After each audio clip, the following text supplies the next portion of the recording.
of Technology acknowledges that our campuses are located on the unceded traditional territories of the Coast Salish nations of Musqueam, Squamish, and Tsleil-Waututh.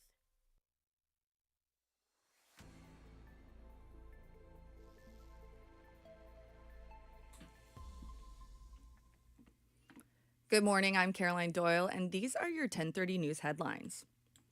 One person has died after suffering a suspected medical event while driving and crashing their vehicle near UBC last night. The university's RCMP says it happened near Blanca Street near West 16th Avenue shortly after 9 p.m. The male driver was the sole occupant and pronounced dead at the scene. Police say no one else was injured in the crash.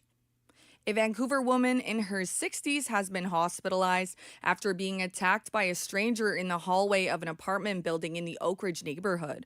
Police say the attack happened last Thursday when officers responded to a call about the assault at the apartment near West 41st Avenue and Ash Street. Police say neighbors heard the commotion and subdued the suspect until officers arrived. The 34-year-old man has been arrested and charged with assault causing bodily harm. The Vancouver Park Board says it will begin its latest phase of removing damaged trees today. This comes after a hemlock looper moth outbreak. The Park Board says Phase 3 of the removal of hazardous trees will take place in the first and fourth quarters this year. The board says about 11,000 dead or dying trees had already been removed due to public safety concerns. The Stanley Park Preservation Society has criticized the tree removal, saying the process has degraded soil, increasing fire risks, and created more invasive species presence. Prime Minister Mark Carney is in Prince Rupert today to meet with the Coastal First Nations leader to discuss major projects and marine conservation. Tensions between both sides heated up last year when federal officials didn't meet with the group before signing an agreement with Alberta, opening the door to a pipeline to BC's coast. Carney says today they'll discuss what's been happening in the region. Today's not a day for big announcements.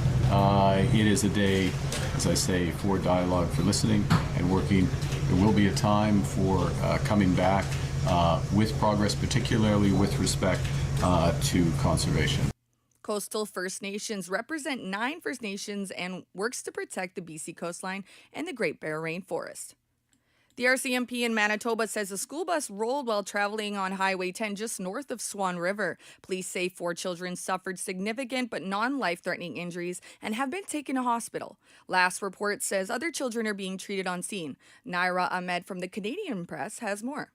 RCMP say the bus crashed this morning about 550 kilometers north of Winnipeg near Swan River.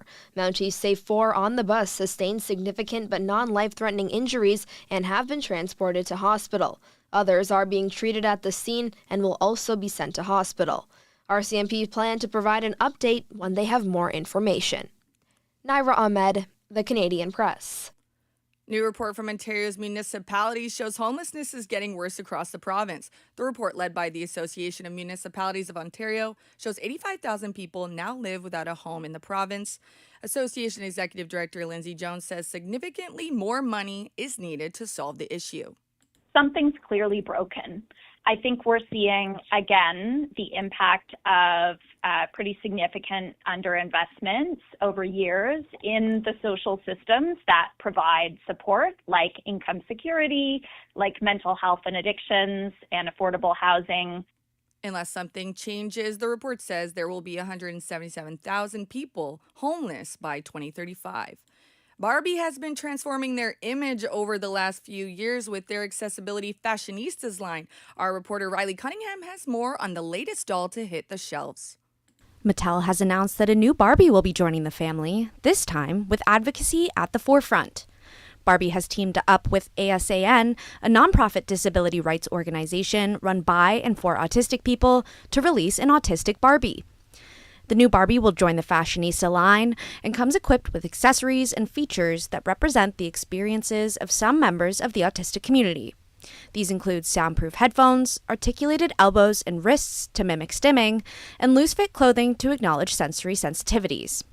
The Autistic Barbie is now available for purchase, and with the launch, Barbie has donated $1,000 to pediatric hospitals with special programs for autistic children. Riley Cunningham, BCIT News. Thank you for watching. I'm Caroline Doyle. British Columbia Institute of Technology acknowledges that our campuses are located on the unceded traditional territories of the Coast Salish nations of Musqueam, Squamish, and Tsleil-Waututh. It's your career, your vision, your goal. Navigate it your way. Flexible learning is designed for you.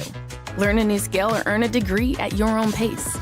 BCIT, flexible learning for a complex world.